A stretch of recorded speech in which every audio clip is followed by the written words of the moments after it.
Right, we're ready to begin with Tennessee. We'll ask Coach Barnes for a couple of general comments on the game, then we'll take your questions just for the two student athletes, and we'll excuse them back to the locker room and then finish up questions for Coach. We've got remote mics, so raise your hand, and when you ask a question, please identify yourself and the media outlet that you represent. Coach? Yeah, I said it yesterday, and same thing applies today. Just incredible respect for Bruce and Auburn and the job he's done there and the year that they've had. And I thought today both teams played their hearts out. It was obviously a high-level, hard-fought game both ways. You know, we made a run early. I don't think there's any in anybody's mind that didn't think they were going to make a run to get back. We know that they're an excellent team at pressuring to get the ball in late game situations. They do a great job there. And we just kept talking to our guys about, you know, they're going to have to make some plays. They're going to have to work to get open, going to have to get the ball in. I thought Zakai was awesome during timeouts today. I thought the way they were connected, we had some blunders there that we can't make when they made their run. But the timeout was really encouraged the way our guys were saying, just let's take a breath here, let's settle down. And Zakai actually said, we're going to do this on this possession, next possession this, and next possession this. And it went pretty much the way he described it. But just a really great team effort for our guys today. Proud of every one of them. And just a high-level, hard-fought game. Hey, questions for either of the two student athletes? Raise your hand. We'll get one of the remote mics to you. Let's start right on the front row in the middle.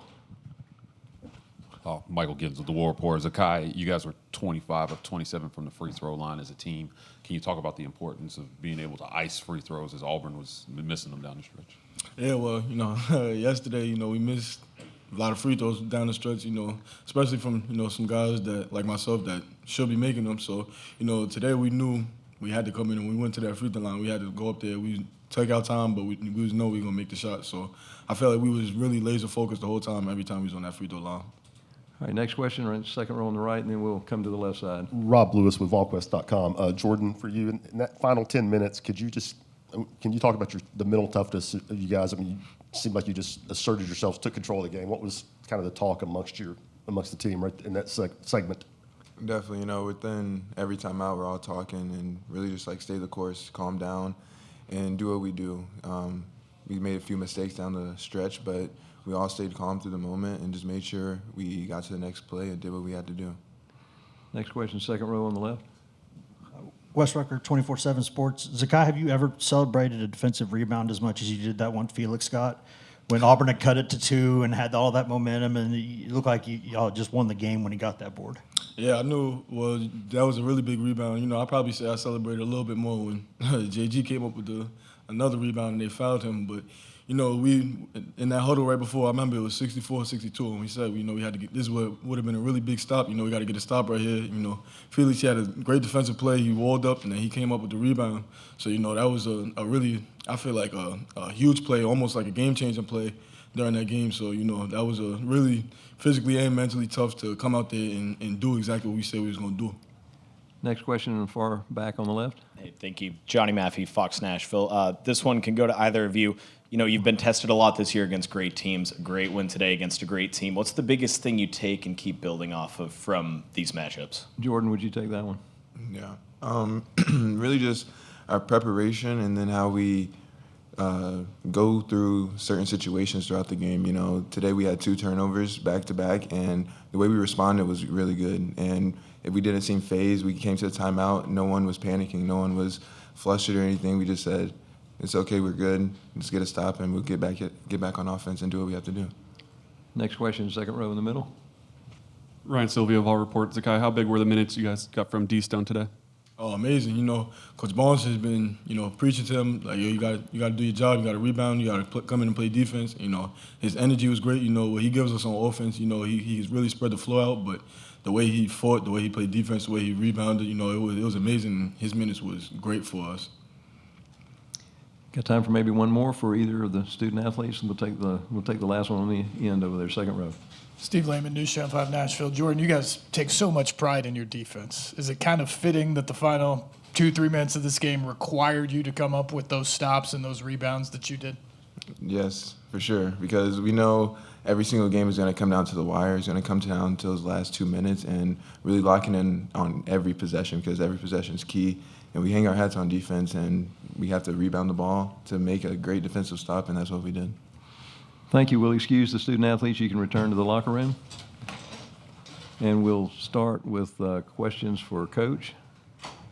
Let's take the first one right here on the front row in the middle. Michael Giddens, War Report, Auburn.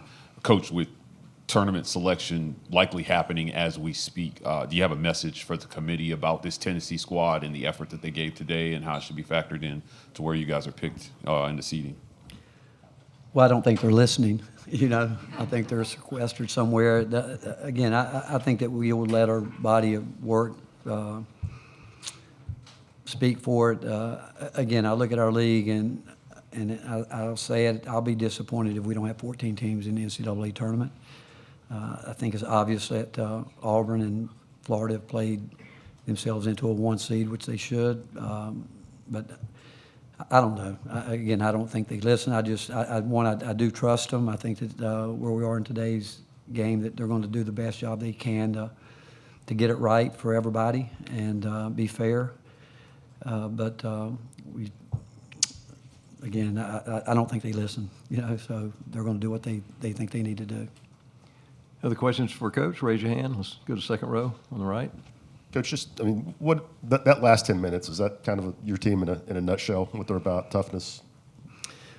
Well, I'm really proud of our guys. It's so different. Auburn dealt with the same thing. We both, everybody normally has more, at least a day or so to prepare, but, these quick turnarounds, walking through, finding out, last night when we walked through, this morning, did a little bit more this morning than probably usual, but just proud of the fact that I thought everybody went the game, did what we needed them to do. I thought D. Stone's 2 big drives were huge plays.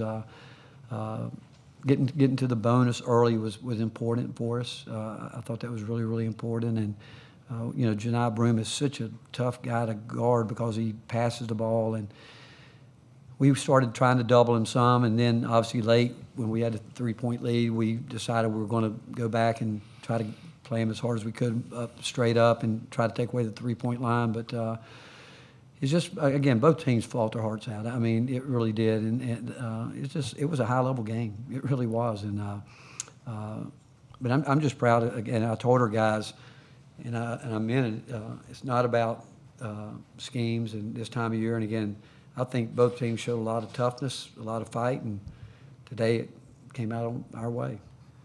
Next question, second row, left side.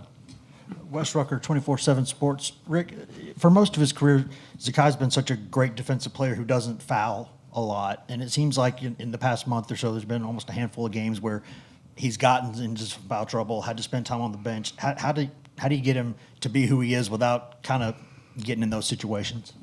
Well, maybe it's someone looking out for me, because I think him being on the bench has helped us, because I think he's been more rested, where he's been able to really do some good things at the end of the game. And to be quite honest, if he wasn't in foul trouble, I probably wouldn't take him out. I probably should rest him more, but we've talked about that for 4 years. I trust him, and we talk through the game, and I'm constantly asking him how he feels. And just like today, I thought our offense, when we were just in our little floppy action, I thought that Jordan and even Z down there, when we put Shaq up top to play make, Chaz, I thought those guys really started getting a rhythm, playing with each other, coming off screens. I thought we set some really good screens today. And but the silly ones are the ones that, and I told, like last night, I told him, I said, I don't want you to pick up a foul, and a cheap foul. And he went out the very next possession, and he did it. And I said to him, I said, deserves your right, because it's just in his makeup that and again, I don't want to take that from him, but today he was in great command of himself, because he's so competitive. If you could have been in a huddle hearing him talk to his team, he's a big-time leader today. The way he saw the game development, the way it unfolded, he just had a presence about himself today that was outstanding. And I think maybe sitting there, maybe got to look at it a little bit different, but he was outstanding today. Other questions for Coach? Let's go to the left side, front row. Rick, Teresa Walker with the Associated Press. Since the pandemic, with the transfer portal, NIL, maybe it's parity, I'm not sure, but when it doesn't seem to help top seeds in the NCAA tournament, there's no more assurance that we've got some data showing that it's a lot more volatile since the pandemic for top seeds. Is there any explanation, or is it just simply make sure you go out and play? Because parity, volatility, is there anything you can put a finger on? Well, I think there's a lot of things. I mean, obviously the transfer portal's played a big role in it. In some situations, NIL obviously where people can rebuild quickly. But if you look at the floor today, Janai Broome was recruited as a mid-level player, and he's National Player of the Year. Look at Zakai Zeigler, wasn't recruited by anybody. Jordan Gainey, USC Upstate, Chaz Lanier, North Florida, and you go the same thing. It just goes to show you there's players at every level, and certainly guard play. I don't think there's been a post player that has moved up from a lower level that has made the impact that Janai Broome's made. I mean, that doesn't translate like guard play does, but you look around, it tells you. So when you get to the NCAA tournaments, those guys that we got, those are those guys there now at those schools that you're talking about where they can play. And they get a chance to be on the big stage, and they're confident, they play. But you look around the league, I've always said there's enough players out there for everybody. You got to get the ones that work for you. But parity, is it real? It is. Going forward, I don't know where, because again, I can tell you right now, I can assure you that every major program in the country's got a transfer portal board right now that's lighting up like you wouldn't believe. And most of the time will be those guys that, are you talking about those lower round games that are looking to go up? And if they're good enough to come up right now, they're good enough to beat you in the NCAA tournament. Okay, next question, fourth row over there on the right side. Yeah. Rick, David Cobb from CBS Sports. This idea that the SEC tournament, winning it is tougher than winning the NCAA tournament, true or false? Well, I mean, you have to think about it. Yeah, it's tougher because of the fact if you win it, you have to go 3 days in a row. You're not going to have to do that throughout and you get a day in between. I mean, there's no day in between here. So, and such quick turnarounds yesterday. I mean, it's tough. I mean, I think as coaches, we had our wish. We probably wish it would end today, because tomorrow it's going to be another hard-fought game for two teams, and then you turn around and with all the attention heading into March Madness, you got to keep your guys focused and there. But I just think anytime you go in like these multiple team tournaments that we have early in the year, I think coaches are wanting to get away from the 3 days because it's a grind. It's hard on you, and just because of the quick turnarounds and not your normal preparation. So that's where it's really hard to win a conference tournament because of well, we haven't been in a three-day all year, but we have in the past, and it's tough to do that.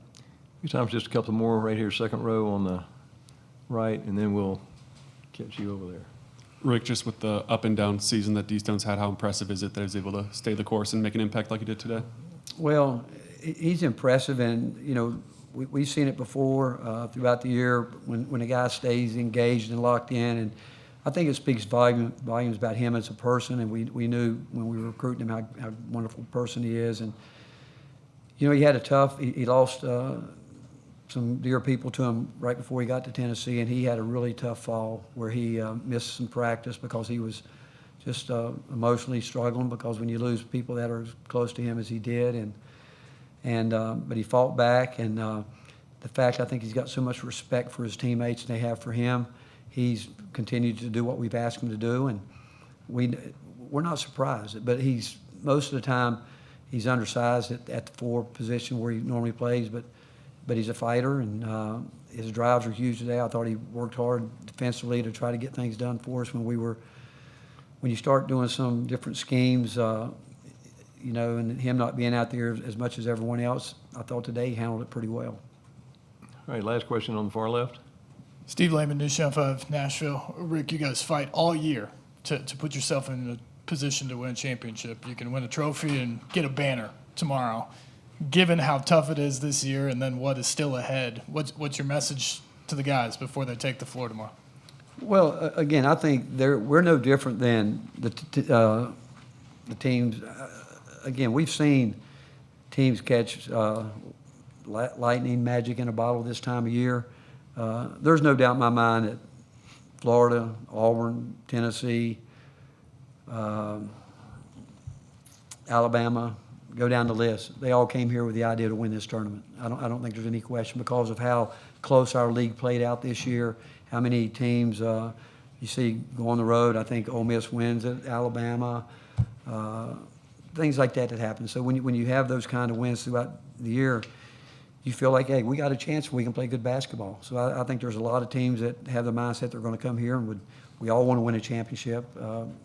Championship sets you apart. I mean, you can think about it. Every year, some championship team is brought back to be recognized, and not so much runner-ups, but they do recognize championship teams, and there's no doubt that we came here with the idea that we'd like to win a conference championship, knowing it's going to be really hard, but everyone did, I think, and I believe that. Thank you very much. Okay, thank you.